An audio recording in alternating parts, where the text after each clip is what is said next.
Kidding, I just want you to spit your freaking tooth out. Hey, thanks for tuning into the video. My name's Dylan, and today I'm gonna share with you the moments that led up to the Overland trip from hell. Every year, my buddy Jeremy and I, if you've been watching the channel, he's always on it, we go on an Overland styled trip. You know, in other words, we go camping for a couple days in the fall. And this year was no different. We chose a destination, we grabbed our Suburbans, and we went for it. Now, there was definitely a lot of mistakes made, and some of them were stupidity on our part, also a mixture of bad luck.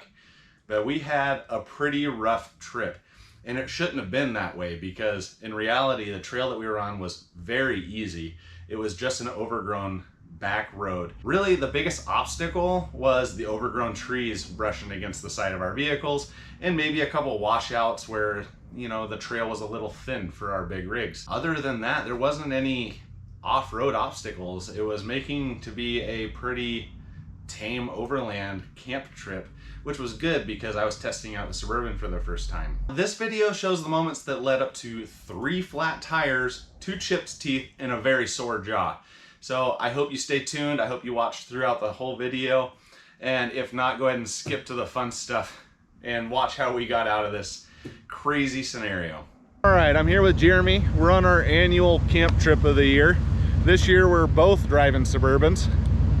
He's taking a leak over there, but there's his Suburban. And we are on the North Fork of the Clearwater River in the Clearwater National Forest. Both of us grew up in this area, spent a lot of time camping up here. And with this Suburban being untested and having a few issues, we thought, hey, let's not try any like trails this year.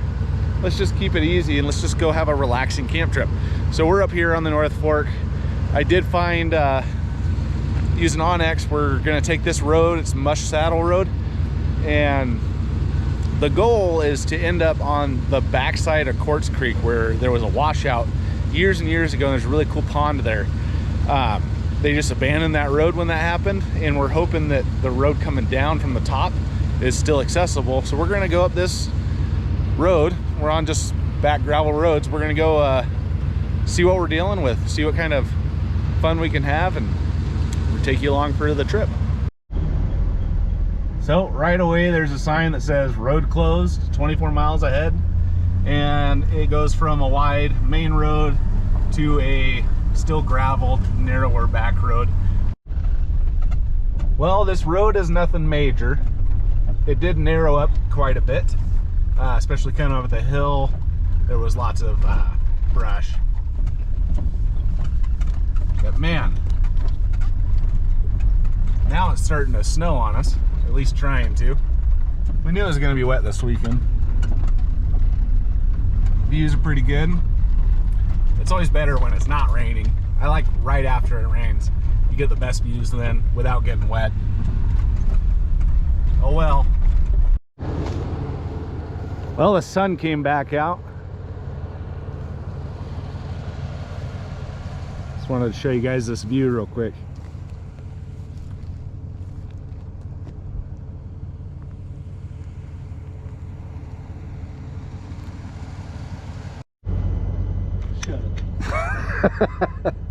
Have we ever gone on a trip where you aren't having to tinker with something under the hood, regardless of what we're driving? Preventative maintenance. You're not supposed to do your PMs on the trip.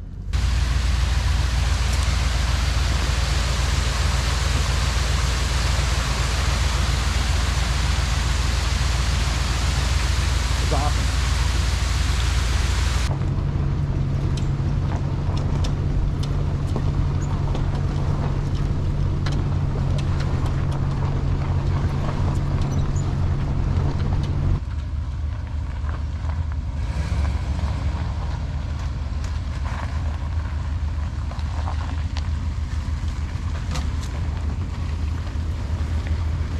So difficult.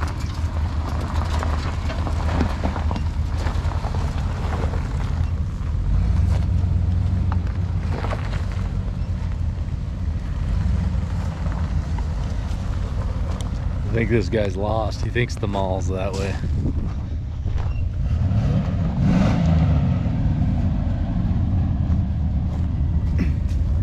What did you say? What smart ass thing did you say? Nothing.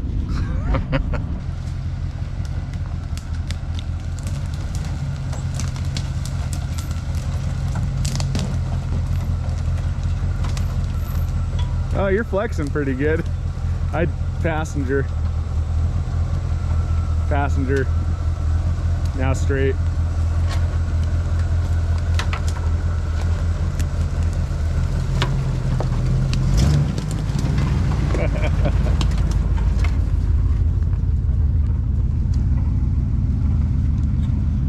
I guess we'll see how the IFS does versus a solid axle on the front. Jeremy's got a lift and has a lot more flex. And he was articulating a little bit coming right through there.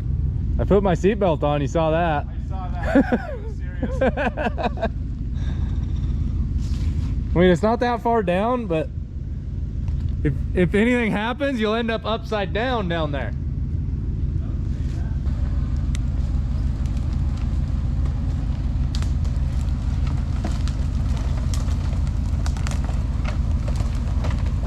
You got lots of room on the side. That must be narrower than you. Well, you're coming down now. Feel good? Yeah. Yeah, buddy. Yeah, watch it be covered in snow on the way out. Don't mind me, I'm just installing some Idaho pinstripes right now.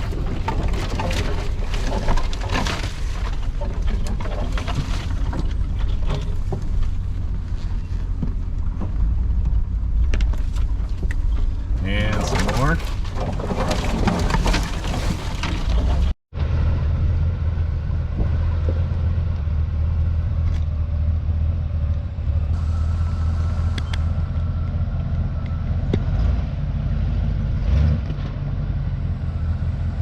Straighten out.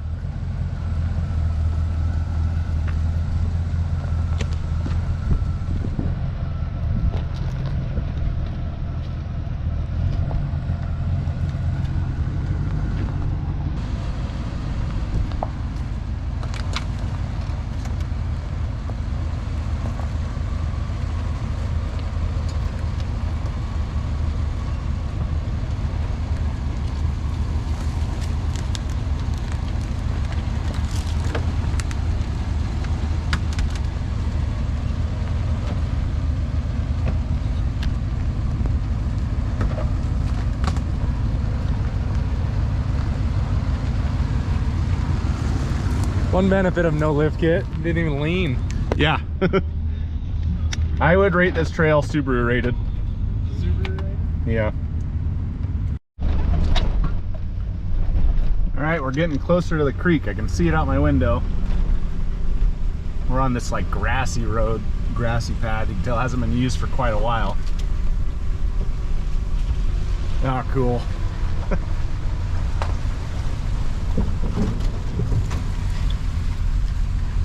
Clear out in the middle of the woods, and we're just standing on this random bridge.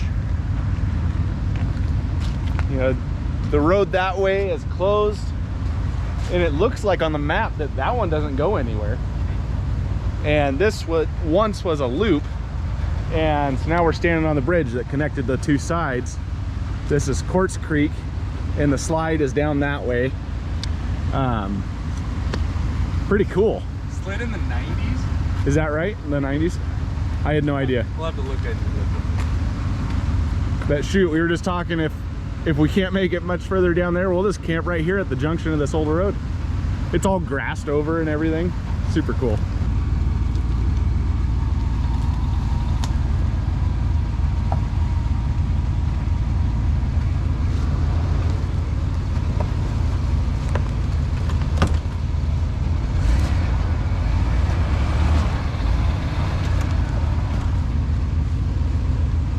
You're gonna have to almost touch this.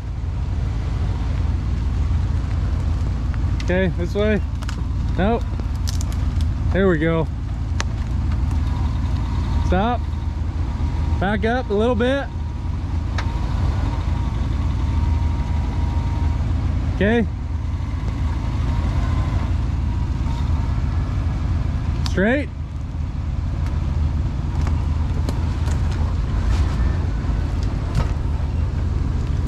Yeah.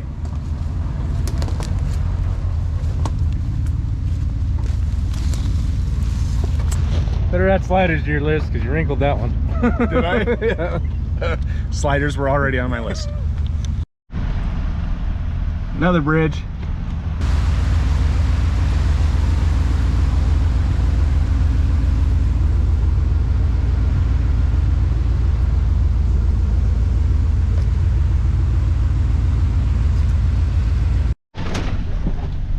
And another one. Very cool. It's like post-apocalyptic being down here because the roads, there's still all these bridges. Pull up on the bridge and then the other side is just a grass road. Everything's all overgrown. So it hasn't been maintained since who knows how long. Jeremy's thinking the 90s. Pretty cool. Gonna need the saw. Yeah. Now we're getting into this thick stuff. Thick. Uh-oh. What'd you do, Jeremy? Found a tree. Oh, look at that.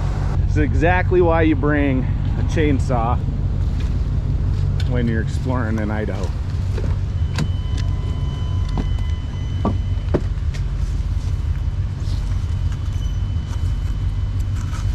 Now, I had a really nice electric DeWalt chainsaw that I lost in the fire that burned down the white XJ. And man, times like this I really wish I had it. The problem with these gas saws, they're great, but if you don't maintain them, which I don't have a good track record of doing, then they don't always want to fire up right away.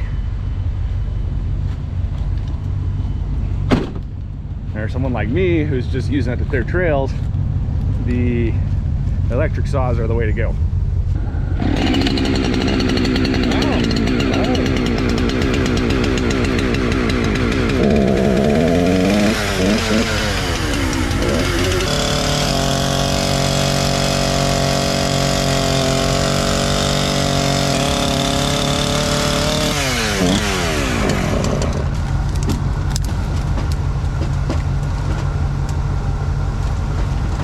Block. Oh, there you go. Well, looking at the Onyx, we're like right there, right close. Man, it is super tight through here. The trees are really closing in. It's you know, one of the reasons why I didn't want to buy a nicer vehicle. This is a 97 Suburban. It's got dents, it's got dings, it's got issues and flaws, and I can drive through the trees like this and not really worry about, you know, scratching up my paint. Probably won't come back here again. It'll be cool to say that we've made it back here, but the trail is too easy. Really, the only big obstacle is all the trees smacking you. We should be pulling up into the lake at any second now.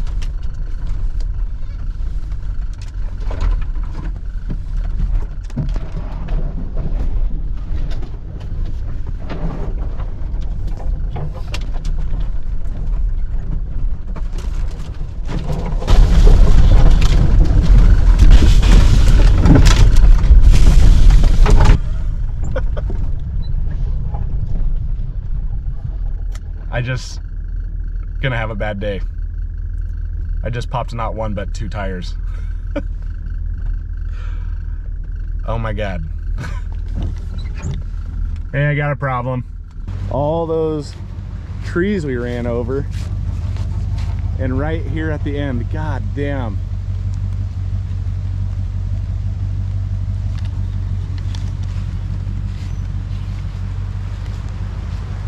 This is going to be interesting. I have a spare. I do have my tire repair kit, so that's going to be fun.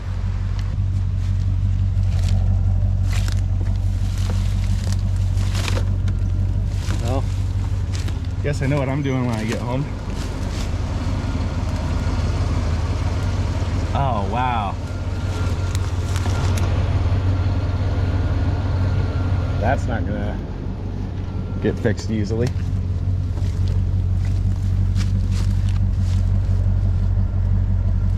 Oh my God.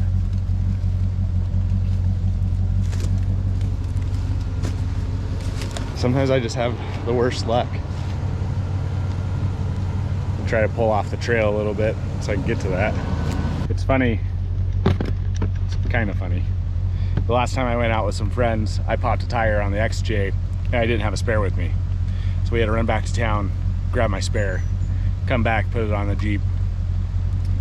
Like a round trip, like 4 hours almost. And then so now they give me a hard time all the time about not carrying a spare. Well, I was smart enough to bring a spare with me this time, but now I got the problem that I just popped 2 tires, 2 of them. Who does that? What the hell happened?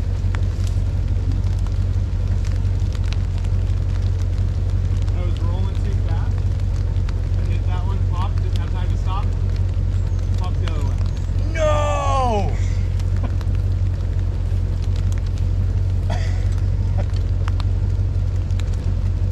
How many spares you got? One. I think I got one. Good? Yeah. Well, I asked for an adventure and I got one. Now I'm driving on 2 very flat tires. We couldn't get the spare on because it's on too much of an incline. The Suburban just wanted to slide over. They're junk tires anyway. There's no way we're gonna be able to patch them. So I'm just rolling along nice and slow to there's a wider spot up here. We're actually right at the little lake now. And the real shit part, besides the spare I have is kind of garbage, and Jeremy only has 1 spare that's a different size, which we're gonna run them. But the problem now is that this campsite up here, I guess, sucks pretty bad. So we're gonna throw some spares on and get back to that big wide spot where the bridge was at, and we're gonna try to camp there for the night. There's the lake, or pond, or whatever you want to call it.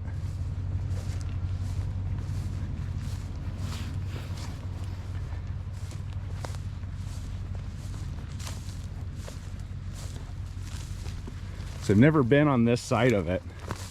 Last time we came up here, we were over there, and if I remember right, there was some sandy beach area, and we were able to look at that, and it was a cool hiking trail in. And we were looking over here and we're like, man, that'd be cool, let's camp over there. Then we found it on Onyx, and here we are now. And it's not a great campsite. That other spot was kind of cooler. Well, we're in good shape, aren't we, Jeremy? We got the spare on. Yep. Looks good. That's what it looks like on there. Oh man, sucks. Well, can't make this shit up.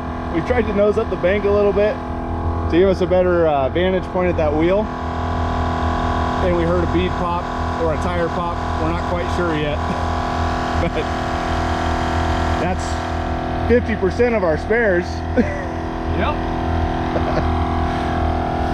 The main road is about 2 miles that way. There's no way to get to it. It's about 28 miles the way we came.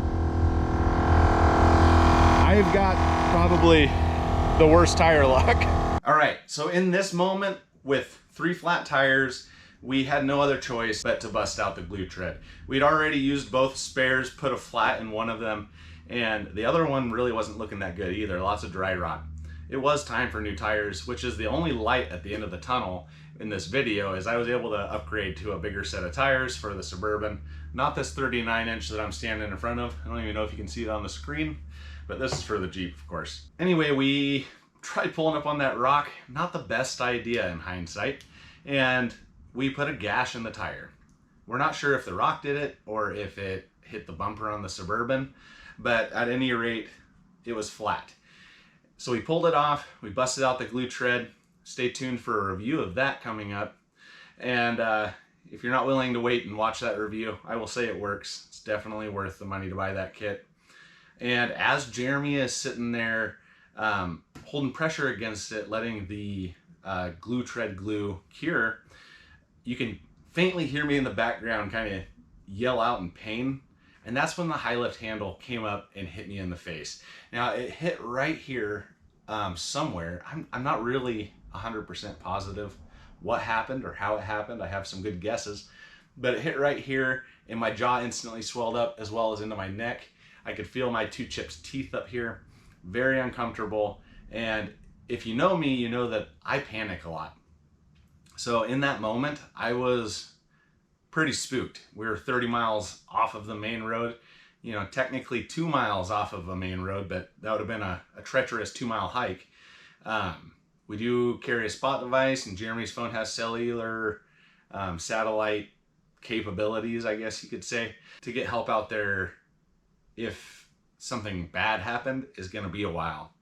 And luckily, I really wasn't hurt. It was painful and it was uncomfortable, but at the end of the day, I'm fine. It's a week later and I'm still a little sore, but all the swelling's gone.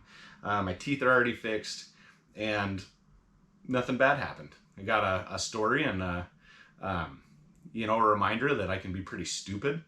I always have a lot of high lift safety in mind. Jeremy made a comment about how he's never seen me operate the high lift without being an arm's length away, but accidents happen, whether it slipped or I slipped or a combination of all that stuff. I somehow had my face in the wrong spot. Now the saving grace on that was the whole weight of the vehicle, I don't think was on that jack because I was going down and I was almost to the point of not having any weight on it. Jeremy's dad, on the other hand, when he was using a high lift years and years ago, he had the full weight, took it right to the jaw, broke his jaw. I shared this story online and someone else said that they knew a guy that lost an eye doing that. So high lifts are definitely dangerous and I got lucky. And then you can hear Jeremy and I have a conversation and you might think, he's kind of an asshole because he starts just hysterically laughing at me. But if you know us, we've been friends for, 29 years or something like that, ever since we were little kids. And I'm constantly joking, sometimes at the wrong times. And so when I came around, I was like, man, I hit myself in the face. He didn't believe me. And I thought, he knows that I panic, so he's trying to calm me down, which made me in turn think, this might be worse than I'm thinking. And then once he does start to believe me, right after I spit out a chunk of my tooth, he hysterically laughs and thinks, man, both of us are like, this cannot be real. This cannot be happening right now. I made a judgment call to go ahead and head home. I thought, especially in the moment where I thought this could be worse than it is, we thought, hey, let's not sleep out in the woods. So we packed up, got everything situated, and headed out and made it home to Jeremy's house that night. Anyway, here is a video clip. It's mostly an audio clip because I was making the review for the glue tread at the time. But you can hear us talking in the background, and I think it's entertaining, and you probably will too. I just got hit. Might have to park it on flat ground again. I just got hit in the jaw. It's okay. You'll be fine. That's your chipped tooth. No. It is now. Might have to park it on flat ground again. He's just trying to calm me down. Yeah. It's not broken. Might have to park it on flat ground. Look at that. That's your chipped tooth. No, it's not. That chip tooth is back here. You really just hit yourself with it? Yes. I don't even want to believe you right now. That handle came up and just hit me in the face. Look at that. I see that. You chipped a tooth. Oh, your mouth's bleeding. Is it? Yeah. You bit your tongue. Did it? We better go home. Yeah. Holy shit.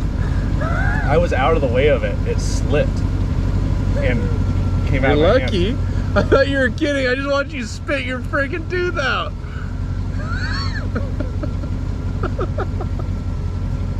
There's no way this is even real right now. Holy shit.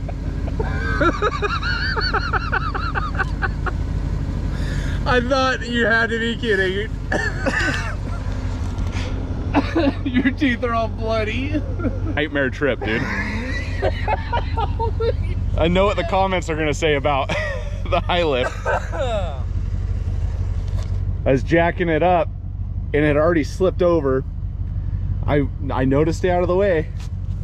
I was clear over here and it slipped more, and or maybe I slipped, I don't even know. The very end of the handle hit me in the jaw and I just chipped my tooth. Yeah. Well, I'm starting to get a headache, a little bit swollen here. It's like about egg size swelling right there. Jeremy watched me spit out my tooth. We're still trying to wait for this glue tread to dry. We're gonna get this other spare changed, and then we're going home. I mean, we'll go camping again some other year. I mean, that hurt like a. What was I saying earlier about like, this is still better than sitting at home on the couch? You said that like a minute before. Has it been 10 minutes? Well, it's like 5:30 right now. I actually feel fine. But with getting smacked in the head so hard, it's probably a good idea not to sleep out in the woods. So we're gonna play it safe as much as I don't want to crybaby it out and leave. We are gonna head out, and we're probably looking at a long night because it was a long trip in, and I'm gonna be extra cautious about trees in the road. That patch seems to be working. I do have more in case it like comes apart or something. But yeah, I do have a headache. I did take some Tylenol. It's kind of stories you hear about and you think, that's not gonna happen to me, whatever. You know, people need to be safe with high lifts, and that's entirely true. I made a mistake, and I know exactly what I was doing. Is even after lubing it up, the pins weren't working right, so we were kind of having to shake the handle to get it to release tension and come down, and that's why I was going down with it. And I think the Suburban shifted, or I slipped, I'm not sure. And at any rate, that popped out of my hands and smacked me right in the jaw.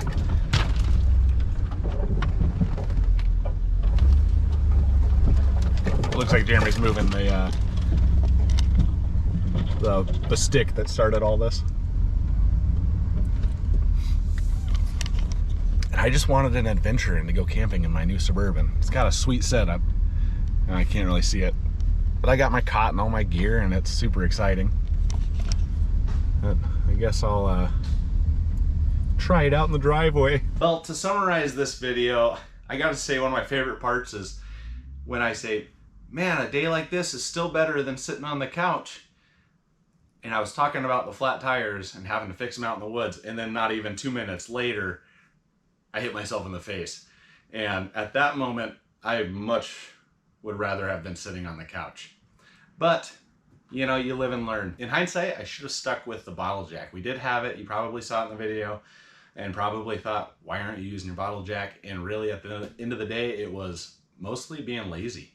We were tired of crawling under there. It's a long ways under that Suburban to the axle, and it's raining and wet, and the high lift was right there, and it's convenient and easy, and that should have used the bottle jack. And in a future video, I found a really cool company that makes extensions for the bottle jack, and I'm gonna be doing some modifications and making a base plate for it, and that will be my carry from now on. That's what I'm gonna throw in my rigs, and that's what I will use to change a tire. High lifts definitely have their purpose and their place, and they do a lot more things than a bottle jack does, but you know, right tool for the right problem. Now, if all of that stuff wouldn't have happened, we would have ended up having an awesome camping weekend.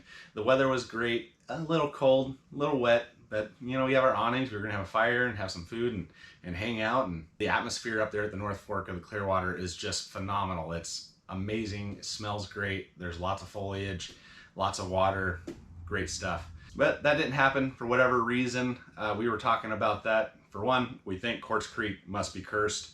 On the way out, it was raining and those slides got a little hairy there. I did film it, but you can't really see it on camera because it's dark outside and I didn't have proper lighting.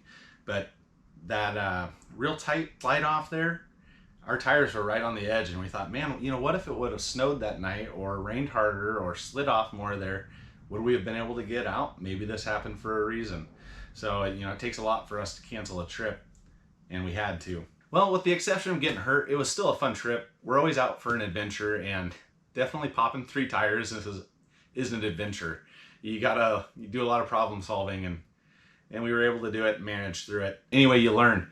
As always, thank you guys for watching. Thanks for supporting the channel. Please like, subscribe, do all that stuff. Share with your friends. I'm right at around 2,500 subscribers right now, which is super exciting for me.